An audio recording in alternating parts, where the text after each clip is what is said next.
So I moved to Essex with Millie straight after the show, and I wasn't doing bricklayer, and I thought I'm giving this new sort of line of work a go, and I was fucking awful. You weren't very good at it. We were watching back my first ads with like HelloFresh ads and stuff. Fucking horrific. Like I bet the brands were looking at this. I bet they're all in the room now.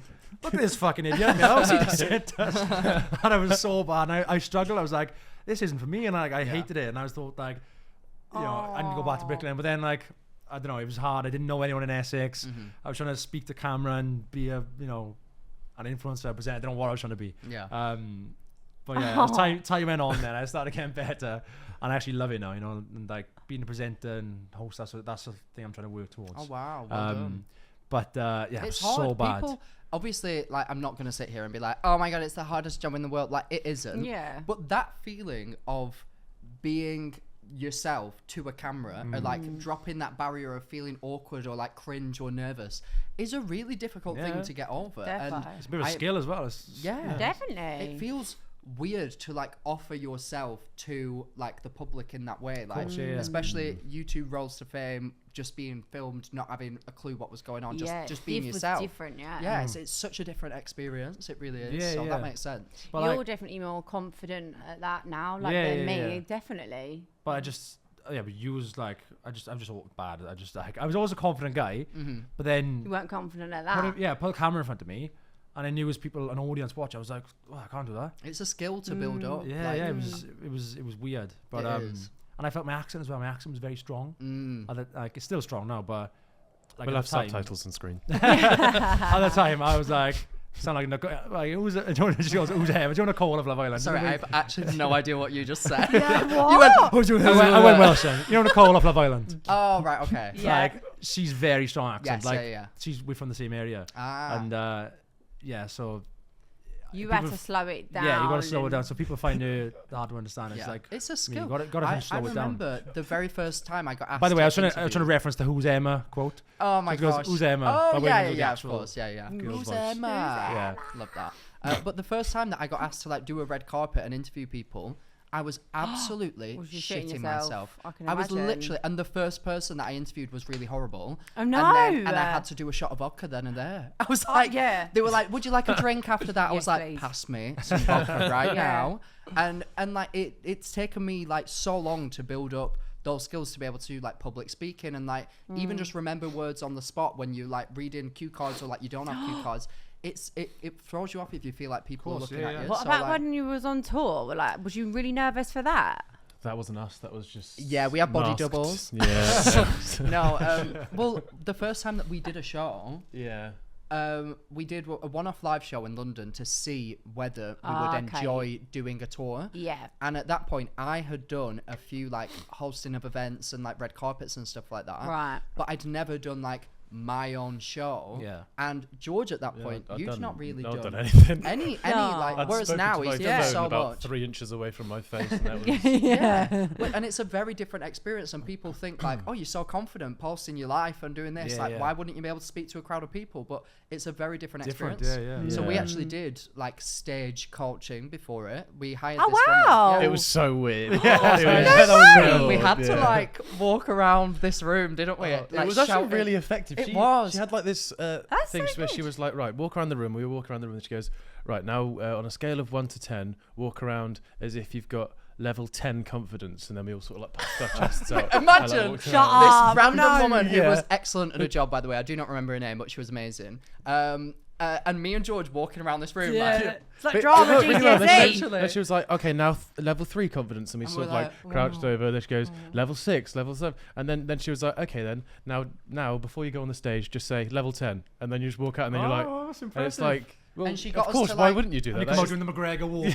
Honestly, she got us to say like, hello, my name is Max Balegde at like different levels. So you'd say like, hello, and I said, my name's Max not Balegde. Max Balegde. No, you'd be like, hello, my name is Max Balegde. And then she'd be like, right, now do it at a 10. And you'd be like, hello, my name is Max Balegde. And it's like, and then it's such a weird thing that I don't know why you wouldn't in your head like associate, but even just the going around and easily just putting yourself at a 10 and then like a 1 and then be like, we'll just do it before you go on. It showed you how it's much like of an act it is that like you can put on confidence with your body language, with your tone of voice, with like how you project your voice.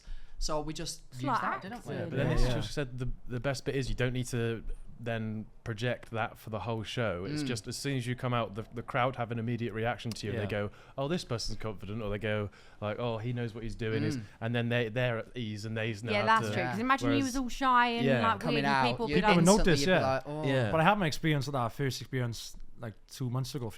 What? Oh yeah. I hosted Welsh Pride in Cardiff. Oh really? Yes. Oh wait, no, I saw this. I Yeah. saw it. Yeah. So there was 10,000 people there, right? And Wow. You were shaking. shit myself. And we were on a weekend. We were on a weekend away, like all in couples as well.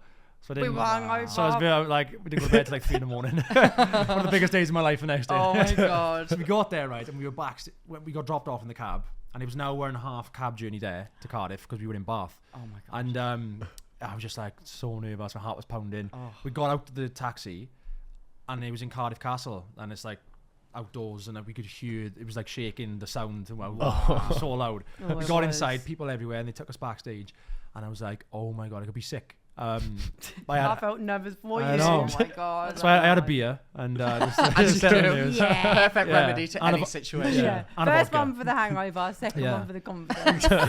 So we literally went backstage then, and as I was gonna go out, Millie was like, "Oh, ready," and she was videoing me, and I just went out and I was like, fuck it, and I just like. And I like, come on, Welsh Pride 2024, and I really like, and I faked it. But then 10 seconds later, it like tricked me. And I was just like, You was like I was doing it, and Fake like, it till you make it. Yeah. It's just backstage. Too much, Liam. Too much. Liam's like, level 6, level 6. but you know when the crowd is giving you that, it gives you that feedback, and like they're screaming, and like, yeah, I love this. So we went out like 6 times, like 2-minute, segments. So I was only each time. to go out once. Yeah. The second time I went out, I was singing Tom Jones' Sex Bomb. Because the producer backstage said, Liam, when we first arrived, we think I'm going to sing Tom Jones. I said, absolutely no way. So then, like, I went out for the first time, man. I come off, absolutely yes way. I was up for it then, so I went out. And then Carly, the girl I was hosting with, she was like, Liam, I think we need you, get you to do some singing on stage. I was like, oh, no. Fully well, no, I was going to say. And I was like, come on, if you're going to sing, let's do some Sex Bomb. So I started singing. The crowd was singing to me. I was like, oh my God. If only I could sing, I would love to do it. Imagine the crowd. It felt amazing. But I absolutely loved it. And I feel like that gave me I only did it once, like throughout the night. And like, it gave me so much more confidence. I was that's like, amazing. I love doing it. It really does take that initial moment of like, oh my gosh, right, I'm facing all my fears right now. My heart is pounding. This is the moment where it's either going to go left or right. And as long as you realize that you're in control and you make it go right, then the rest of it is like fine. And 100% what you said, like getting the crowd to like cheer back. I do that in every show, don't I?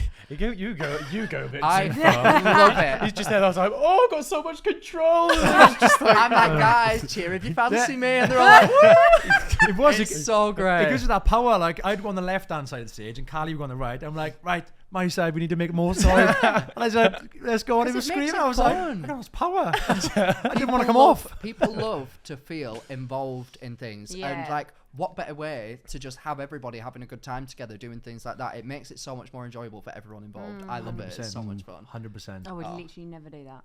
Yep, and actually, I thought if I'm doing this experience, I want my girlfriend to share it with me. Yeah. Oh. So I brought Millie out on stage. Did you? Yeah, we said to the crowd, my girlfriend is here, and everyone went wild, obviously. Oh my God. And I said, should we get it out? What did I say? And she comes out, and she literally just screamed like so high pitched and loud. The loudest scream I've ever heard in my life. And everyone was like, me and Carly were both like, what? But it was good though, it got the crowd going. And Millie's here, everyone. like, just go on, I'm like, like, what is literally you? That is very me.